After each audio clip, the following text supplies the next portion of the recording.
In the autumn of 1897, a man named Alistair Penhaligon climbed the spiral stairs of a lighthouse on the rugged coast of Cornwall, carrying a leather folio, a brass calipers, and an inspection ledger that had been in continuous use since 1851. He was 61 years old. He had inspected over 400 lighthouses across the British Empire in his career, and on that grey October morning he became the last official inspector to see the original lighthouse mechanism before it was sealed, replaced, and quietly written out of every maritime record in the country. His final report exists. It is 14 pages long. The first 13 pages are routine. The 14th page is blank except for a single handwritten line at the bottom in faded sepia ink. "I will not sign what I cannot understand." That sentence ended his career. Within 6 weeks, Penhaligon was dismissed, his pension revoked, and his name struck from the Trinity House records. He died in poverty in 1903. And the mechanism he refused to certify? It vanished, replaced overnight. The replacement, a standard Fresnel lens system, is still there today.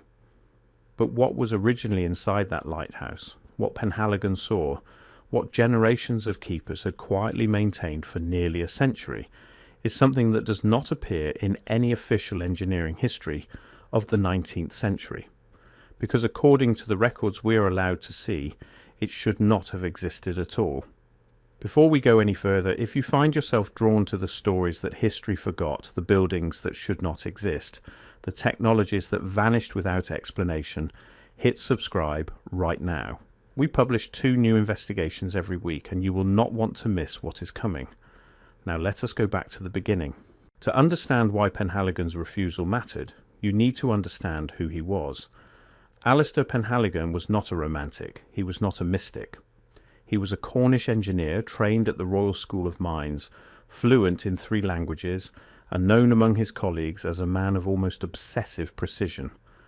His ledgers, several of which still survive in private collections, are filled with measurements taken to the thousandth of an inch. He sketched every component he inspected. He noted the alloy composition of every metal fixture. He once spent 3 days documenting the gear ratios of a clockwork mechanism in a Scottish lighthouse because, in his words, the numbers did not match the documentation provided by the manufacturer. He was, in short, the worst possible person to lie to. And the people who sent him to that Cornish lighthouse in October of 1897 should have known that. The lighthouse itself sat on a granite outcrop called Carn Velen, 3 miles north of a fishing village whose name has been changed in every modern map. Local records from the early 1800s describe the structure as already being there, already operational, already lit. The earliest written reference to the lighthouse appears in a 1741 customs document which describes it as ancient even then. There is no construction record, there is no architect, there is no commissioning document. The Trinity House archives, which catalogue every British lighthouse built since 1514, contain only a single entry for Carn Velen, dated 1832. That entry simply reads, "Inherited structure. Origin uncertain. Maintenance ongoing." That phrase, inherited structure, appears nowhere else in the entire Trinity House catalogue, not once. Penhaligon arrived at Carn Velen on October the 12th. The keeper at the time was a man named Thomas Trevith, the 3rd generation of his family to tend the light. Trevith had been instructed to assist the inspection but to remain in the lower chamber. He was not to enter the lantern room. Penhaligon found this restriction unusual, but did not contest it. He climbed the stairs alone. What he encountered at the top of those stairs is what we now have to reconstruct from his ledger, his letters to his sister Margaret, and a brief account given decades later by Trevith's grandson to a folklore researcher in 1962. The light source was not a flame. According to Penhaligon's own measurements, the lantern room contained no oil reservoir, no gas line, no wick, and no combustion residue of any kind. The walls were spotless. There was no soot, there was no glass haze from accumulated burning. The interior of the lantern room, he wrote, appears to have never witnessed fire. And yet the light was operational. It had been operational according to local fishermen, every night for as long as anyone alive could remember. In the centre of the lantern room stood the mechanism. Penhaligon's drawings, which appear on pages 7 and 8 of his report, show a tapered cylindrical column approximately 5 feet in height and roughly 14 inches in diameter at its base. The material, he noted, resembled neither bronze nor iron nor any alloy he could identify. He scraped a small sample with his calipers, expecting to leave a mark. The calipers themselves were damaged. The column was not. Around the column, set into the floor in a perfect ring, were 12 smaller cylinders, each connected to the central column by a copper-coloured filament. The filaments were not insulated. They were not wires in any 19th century sense. They glowed faintly, even in daylight, with a pale violet tint. He took measurements for nearly 6 hours. He sketched, he weighed, he tested, and the more he documented, the less sense the mechanism made. The central column had no moving parts. There was no mechanism to rotate the light, yet the beam was known to sweep the harbour every 9 seconds with metronomic accuracy. There was no power source. There was no fuel. There was no explanation. By his own account, written that evening in a letter to Margaret, "I have spent 30 years inspecting the works of men. Today I have inspected something that was not built by men, or if it was built by men who knew things we have forgotten." The next morning Penhaligon descended the lighthouse and found 3 men waiting for him at the base of the tower. They were not from Trinity House. They were not from any agency he recognised.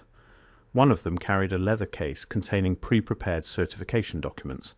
The documents stated that the lighthouse had been inspected and that the mechanism conformed to standard Fresnel optical specifications. They asked him to sign. He refused. What followed was a sequence of events that Penhaligon documented in painful detail over the following weeks. First, the men returned to London ahead of him. By the time he reached his office, his ledger had been reviewed, his sketches photographed, and his employment placed under review. Within 10 days he was issued a formal notice. He was being transferred to a desk position. His final report was rejected. He was instructed to submit a corrected version. He refused.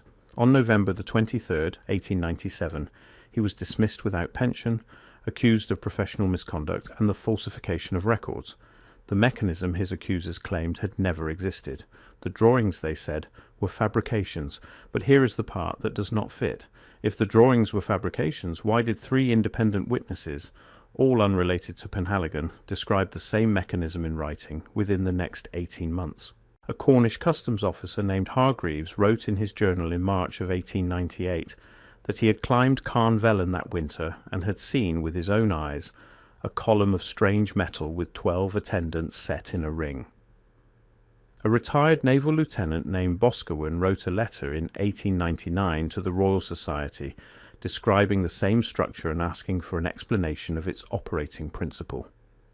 The Royal Society did not reply, and Trevith's grandson, in his 1962 account, described the column exactly as Penhaligon had drawn it, including the violet glow on the filaments, which the family had been instructed never to discuss. By the spring of 1898, the mechanism was gone, replaced. The new lighthouse mechanism, a standard Chance Brothers Fresnel lens with a paraffin lamp, was installed in March of that year. The installation records exist. They are clean, complete, and unremarkable. There is no mention of what was removed. There is no inventory of disposed components. There is no record of where the original mechanism went. It simply ceased to be, the way so many things from before the great resetting of the records simply ceased to be. This is the part of the story that connects Carn Vellon to a much larger pattern. Across the late 19th century, in countries from Russia to the United States to the colonial outposts of the British Empire, there was a quiet but coordinated effort to replace older infrastructure with standardized modern equivalents. Lighthouses, water systems, public buildings, certain civic monuments, all of them subjected to what the official records describe as modernization or renovation. But the documentation surrounding these replacements is consistently strange. Original construction records are missing or incomplete. Original architects cannot be identified. Original mechanisms, where they are described at all, are described in language that suggests the writers themselves did not understand what they were describing. In St. Petersburg, a city engineer named Mikhail Voroshin attempted to document an unusual heating system in the Winter Palace in 1894. He was reassigned. In Boston, a municipal inspector named Charles Whitcomb questioned the origin of certain underground conduits in 1891. He was dismissed. In Adelaide, an Australian surveyor named James Holloway refused to certify the demolition of a stone cistern of unknown origin in 1896. He was discredited. The pattern is consistent. The dates are consistent. The aftermath is consistent. Inspectors who asked questions about pre-existing infrastructure were removed, their reports were destroyed, and the structures they had questioned were quietly replaced or demolished within 12 to 24 months. Penhaligon's case is unusual only because his report survived. His sister Margaret kept the original ledger after his death. It passed through the family for 3 generations before being acquired by a private collector in the 1960s. The collector, a retired professor of maritime history named Edmund Calthorpe, attempted to publish excerpts of the ledger in 1971. His manuscript was rejected by 4 academic publishers. He died of a heart attack in his study in 1973. The ledger was sold at auction in 1975. Its current location is unknown, but photocopies exist. They have circulated in the quiet corners of alternative history research for decades. The drawings on pages 7 and 8 match in nearly every detail descriptions of similar mechanisms found in fragments of older documents from across Europe and Asia. There are references in Ottoman archives to luminous columns maintained in coastal towers. There are Russian references to everlasting lamps in monastic communities. There are Spanish references to stone lights along the Atlantic coast that required no fuel and no tending. These references are dismissed by mainstream historians as folklore or mistranslation, but the consistency of the descriptions across cultures, across centuries, across languages that had no contact with each other raises questions that conventional history cannot answer. What was Penhaligon looking at on that October morning in 1897? What had been quietly burning, or rather quietly shining, on the Cornish coast for at least 2 centuries before his arrival?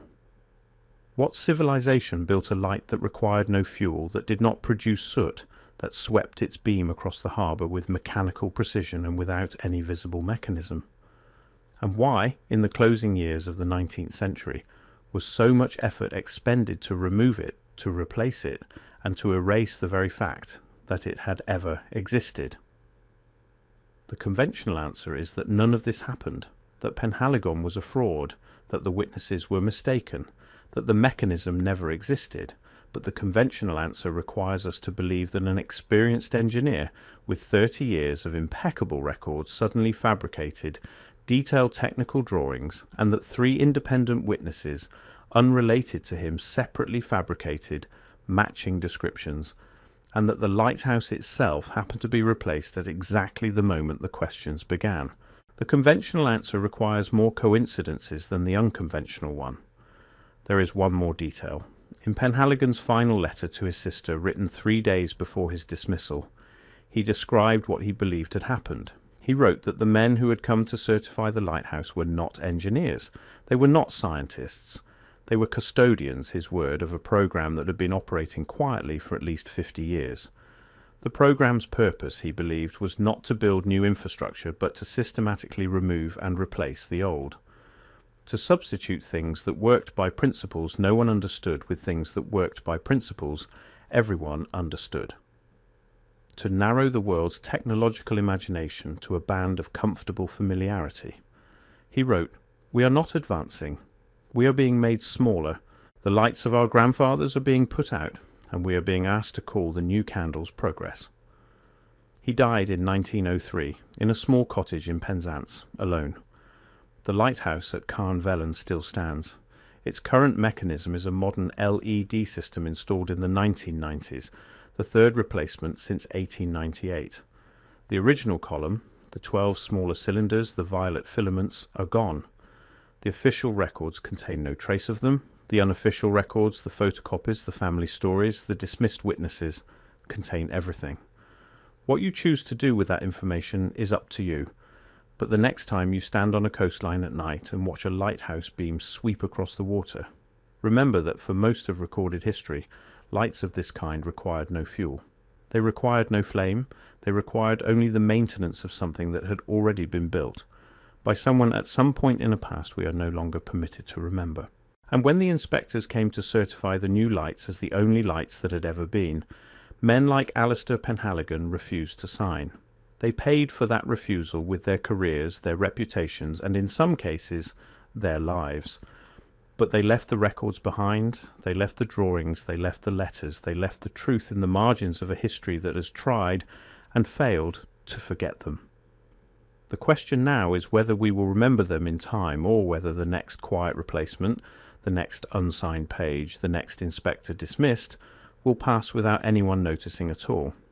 Because the program Penhaligon described did not end in 1903, and the lights of our grandfathers are still, one by one, being put out.